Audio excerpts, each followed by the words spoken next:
Fala pessoal, tudo tranquilo e favorável? Eu sou o Dagão, sejam bem-vindos a mais uma review minha aqui no canal dos Vingadores. E hoje de um jogo que era uma pendência de infância pra mim, que é o Digimon World 3. Que tipo assim, olhando pelo racional ele é bem medíocre, não chega a ser ruim, mas também não é nada de muito bom. Mas a minha infância ficou feliz pelo menos ao zerar de verdade dessa vez. E é o seguinte, o jogo, ele basicamente é um dos jogos de Digimon que mais chegou próximo da fórmula de Pokémon, não é? Ele é divertido, as reviews foram bem rígidas com ele, e é um jogo que exige uma certa paciência, porque, vamos supor assim, muita gente reclama que Pokémon é muito fácil, e isso é realmente, os jogos da franquia Pokémon sempre foram muito fáceis, até mesmo os primeiros. Há quem questione, mas se você upa bem os jogos da franquia Pokémon, todo RPG no geral é muito fácil. Só que nesse caso os bichos eles costumam estar num nível muito acima que você tem que ter uma certa paciência para upar decentemente, senão você vai perder muito fácil no jogo. É um pouco complicado, muita gente não gostou disso, mas é um RPG que apenas exige um pouco mais de paciência do gênero de monstros colecionáveis. O jogo ele é muito legal, pelo menos eu vi isso como um charme, muita gente não gostou, que é a mistura da gente ter um pixel art em 3D, né? As batalhas são em 3D, mas o overworld é em pixel art, não é? O Pokémon nunca chegou a fazer essa mistura, mas eu acho legal, principalmente porque os sprites em pixel art estão muito bem animados, cara. Tipo assim, os sprites dos Digimon te seguindo estão muito bem animados, muito legal. A gente tem algumas mecânicas de batalhas que, bom, são bem clichês, mas não deixam de ser bem divertidas. A gente tem a possibilidade da digievolução de DNA. Para quem é novo em Digimon e não sabe o que é, a digievolução de DNA é quando dois Digimon se fundem. No Japão é chamado de Jogress, né? Aqui a gente tem essa possibilidade durante as batalhas com nossos Digimon. Outra coisa que é um ponto muito forte do jogo é que a gente tem como, tipo, entre as de evoluções a gente tem como gravar técnicas. Por exemplo, aqui isso é meio comum dos jogos, né? O Agumon, ele não vai virar só o Greymon. O Agumon ele pode virar o Growmon, ele pode virar o War Growmon, pode virar o Metal Greymon, pode virar o Black War Greymon, o Skull Greymon, né? E eles possuem uma árvore evolutiva, né? Eles aprendem diversas digievoluções, inclusive na forma como você treina eles, né?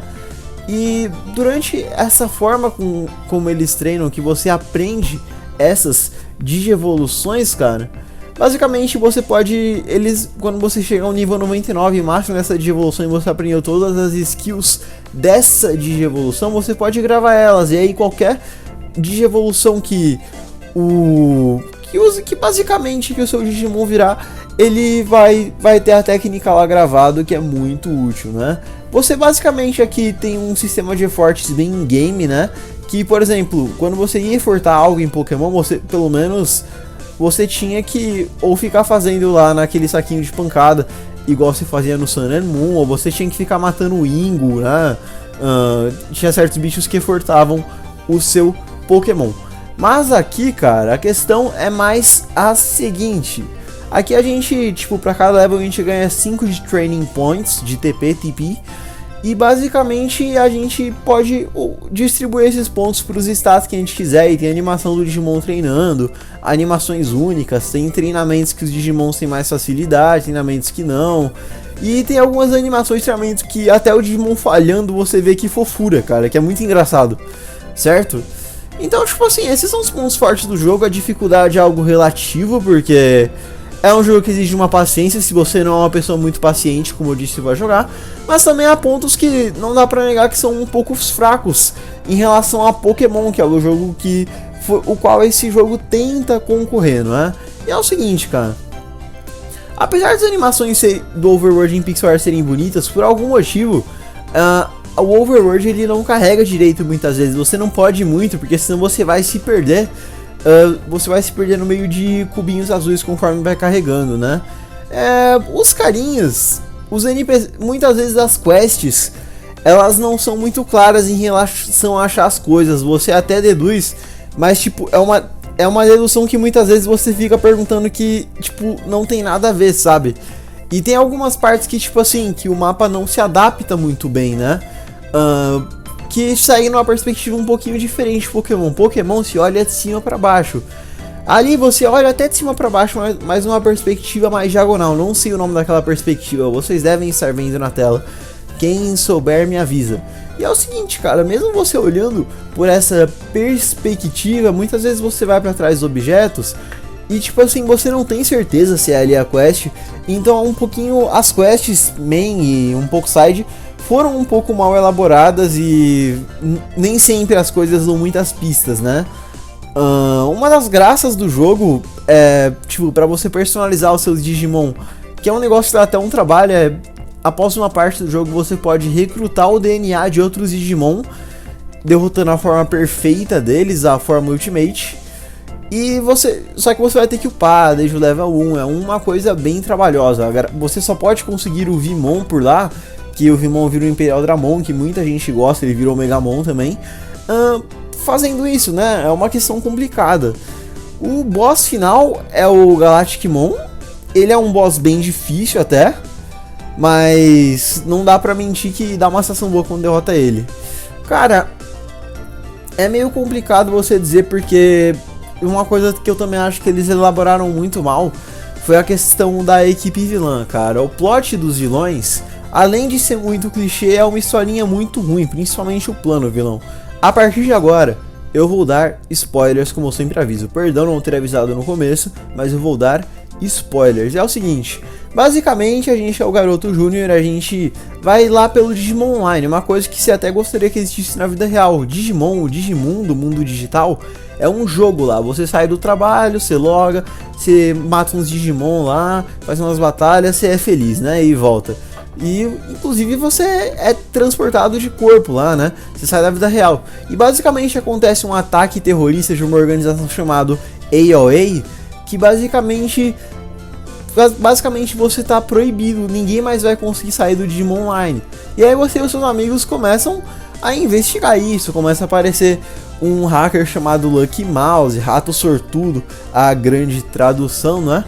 E cara, até que você descobre que a AOA é a própria Magami, que é a dona do Digimon Online. Na verdade, eles tinham planos de usar os Digimons pro mal, cara.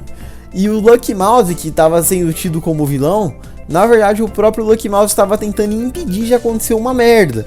Que era o seguinte, eles tinham criado um Digimon chamado Venom. Venmon, não é Vimon, não confundam.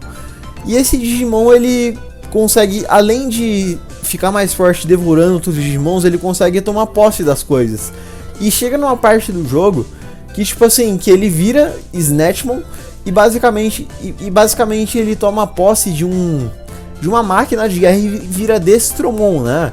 Aí beleza, na primeira parte a gente consegue hackear aí para eles. Mas a coisa não parou por aí, porque aí a gente tem que ir pro Amaterasu Server, não é? O Amaterasu Server é o outro servidor que a gente começa no Asuka Server. E aí basicamente com esse servidor a gente tem que ir, derrota o boss e a gente enfrenta o Snatchmon, só que basicamente ele mata inclusive o próprio criador dele, que é a Calisol, inteligência artificial, bem filme de Exterminador do Futuro, né?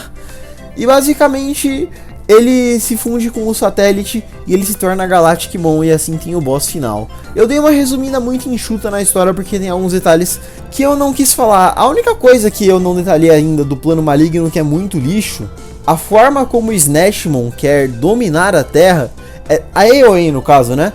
Eles querem transformar todo mundo em Oinkmon. Basicamente eles têm uma arminha que transforma a pessoa no Oinkmon, que é um Digimon porco que só sabe fazer Oink, como o nome sugere. E esse é o plano maligno deles, chega a ser ridículo, né? E cara, após isso, basicamente não tem tanta coisa assim pra fazer. Enfim, cara, dando uma resumida é isso. O jogo é bonitinho, é divertido, só que muitas vezes ele é maçante de jogar, principalmente porque não é que a história é longa, mas exige um level up constante dos seus personagens. Não é como Pokémon que se eu quiser upar o meu inicial e ir pra ali eu consigo ganhar, tá ligado? É bem maçante. Se você gosta quer um Pokémon meio Dark Souls assim, que exige o triplo da sua paciência, eu recomendo Digimon World 3. E sei lá, é isso. Comente a sua opinião aqui embaixo. Um grande abraço, nós se vê por aí, se cuidem.